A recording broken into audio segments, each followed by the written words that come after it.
name is Sebastian Tamburino, and I'm going to be presenting you with an electroscope for my science fair project. I'm going to be utilizing two conductors. One is a PVC pipe with a microfiber cloth to transfer the electrons from the microfiber cloth onto the PVC pipe here, and then subsequently placing the PVC pipe right here to see if there's an electrostatic charge.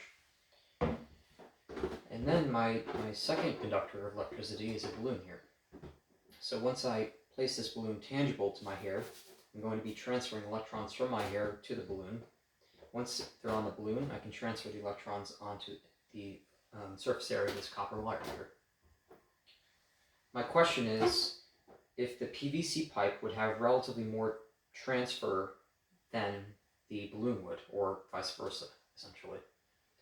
I'm going to be diagramming a model here and showing you how it operates, and then we'll go into the depths of the experiment. Alright, so I'm going to be drawing a simplistic diagram here of an electroscope.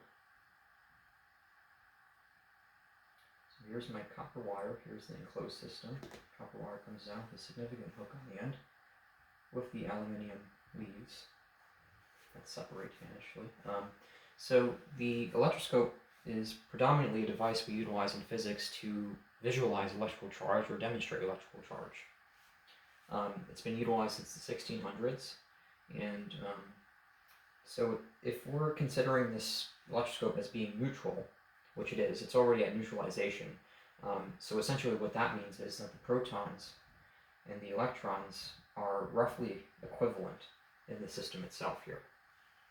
So that means that if we apply a frictional force onto a PVC pipe, which will contain electrons after we apply the microfiber cloth onto the PVC pipe, considering that there's already electrons on the surface area of the copper wire or in the system itself, if we place this PVC pipe tangible to the copper wire here, the electrons would have a tremendous amount of repulsion because the same charges, they're going to repel each other. Just the opposite there. So they're going to repel all the way down the coil here into the aluminum leaves, which already contain electrons.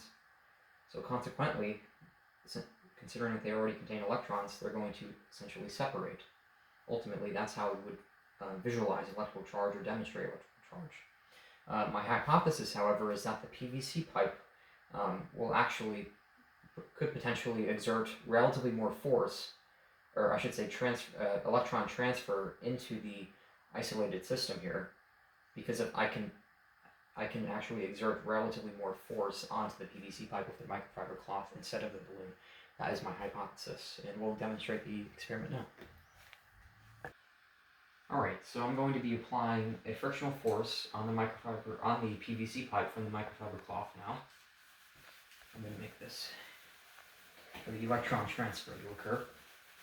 So as you can see here, we have the aluminum leaves. It's currently neutralized the system. So if I place the PVC pipe close to the copper wire here, it should excite the aluminum, which we see there. So electrons are infiltrating through this copper wire down into the aluminum here, as we saw in my whiteboard there. So now if we make this PVC pipe tangible to the copper, now let's see, they're separated currently. So that means that this is now negatively charged, the electroscope. However, if I place my finger on this copper wire, I'm going to be transferring protons now. And now they close back together. So now it's neutralized. So let's try that once again for my PVC pipe. Tremendous amount of charge there. You can actually hear it partially. Now let's demonstrate the balloon. Let's see if my hypothesis was correct or not.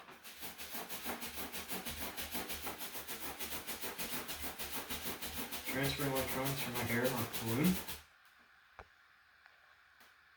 I have relatively the same almost. Try again there.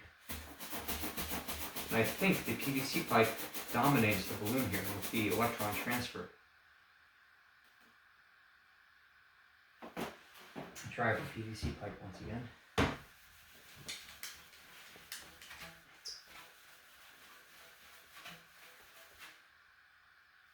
Yes, definitely. I I believe my hypothesis was correct on that. There's relatively more separation with those leaves there. All right. Hopefully you enjoyed. Thank you.